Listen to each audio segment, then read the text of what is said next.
يا مكة يا مكة يا حرما أشجانا. نحمده ونصلي على رسوله الكريم أما بعد. عن أبي سعيد الخدري رضي الله تعالى عنه عن النبي صلى الله عليه وسلم أنه قال قال موسى صلى الله عليه وسلم يا رب علمني شيئا أذكرك به وأدعوك به.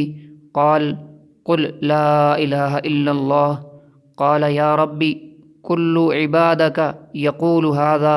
قال قل لا إله إلا الله. قال إنما أريد شيئا تخصني به. قال يا موسى لو أن السماوات السبع والأرضين السبع في كفة ولا إله إلا الله في كفة مالت بهم لا الہ الا اللہ. ترجمہ: حضرت ابو سعید خدری رضی اللہ تعالیٰ عنہ سے روایت ہے، فرماتے ہیں کہ حضور اقدس صلی اللہ علیہ وسلم کا ارشاد ہے کہ ایک مرتبہ حضرت موسیٰ علی نبینا و علیہ الصلاۃ والسلام نے اللہ جل شانہ کی بارگاہ میں عرض کیا کہ مجھے کوئی ورد تعلیم فرما دیجئے جس سے میں آپ کو یاد کیا کروں اور آپ کو پکارا کروں۔ ارشاد خداوندی ہوا کہ لا الہ الا اللہ کہا کرو۔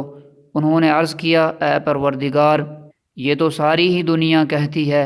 ارشاد ہوا کہ لا الہ الا اللہ کہا کرو۔ عرض کیا میرے رب، میں تو کوئی ایسی مخصوص چیز مانگتا ہوں جو مجھی کو عطا ہو۔ ارشاد ہوا کہ اگر ساتوں آسمان اور ساتوں زمینیں ایک پلڑے میں رکھ دی جائیں اور دوسری طرف لا الہ الا اللہ کو رکھ دیا جائے تو لا الہ الا اللہ والا پلڑا جھک جائے گا۔ سبحان اللہ، یہ ہے کلمہ طیبہ لا الہ الا اللہ کی اہمیت۔ اللہ جل شانہ عم نوالہ کی عادت شریفہ یہی ہے کہ جو چیز جس قدر ضرورت کی ہوتی ہے اتنی ہی عام عطا کی جاتی ہے۔ دنیاوی ضروریات میں ہی اگر دیکھ لیا جائے کہ سانس، پانی، ہوا، یہ ساری انسانی ضروریات ہیں اور یہ سب کے لیے ضروری ہیں، اور ان کو اللہ تعالیٰ نے کیسے عام فرما دیا۔ اللہ جل شانہ نے ان کو اس قدر عام فرما رکھا ہے کہ ہر شخص ان سے فائدہ حاصل کرتا ہے۔ البتہ یہ ضروری چیز ہے کہ اللہ کے یہاں وزن اخلاص کا ہے۔ جس قدر اخلاص سے کوئی کام کیا جائے گا اتنا ہی وزنی ہوگا، اور جس قدر اخلاص کی کمی اور بے دلی ہوگی، اہتمام نہیں ہوگا، اتنا ہی ہلکا ہوگا۔ اخلاص پیدا کرنے کے لیے جس قدر مفید اس کلمہ کی کثرت ہے اتنی کوئی دوسری چیز نہیں ہو سکتی۔ تو جو شخص اس کلمہ کی کثرت کرے گا، کلمہ طیبہ لا الہ الا اللہ کو کثرت سے پڑھتے رہا کرے گا، تو اس کے دل کی صفائی ہو جایا کرے گی۔ اس کلمے کا نام جلاء القلب، دلوں کی صفائی والا کلمہ بھی کہا گیا ہے۔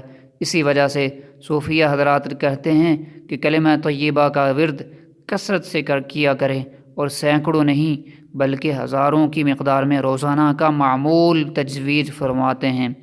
اور حضرت ملا علی قاری رحمۃ اللہ علیہ فرماتے ہیں کہ ایک مرید نے اپنے شیخ سے عرض کیا تھا کہ میں ذکر کرتا ہوں مگر دل غافل رہتا ہے، تو انہوں نے فرمایا ذکر برابر کرتے رہو اور اس پر اللہ کا شکر کرتے رہو کہ اس نے ایک عضو یعنی زبان کو اپنی یاد کی توفیق عطا فرما دی، اور اللہ تعالیٰ سے دل کی توجہ کے لیے دعا کرتے رہو۔ تو یہ ہے کلمہ طیبہ لا الہ الا اللہ کی اہمیت۔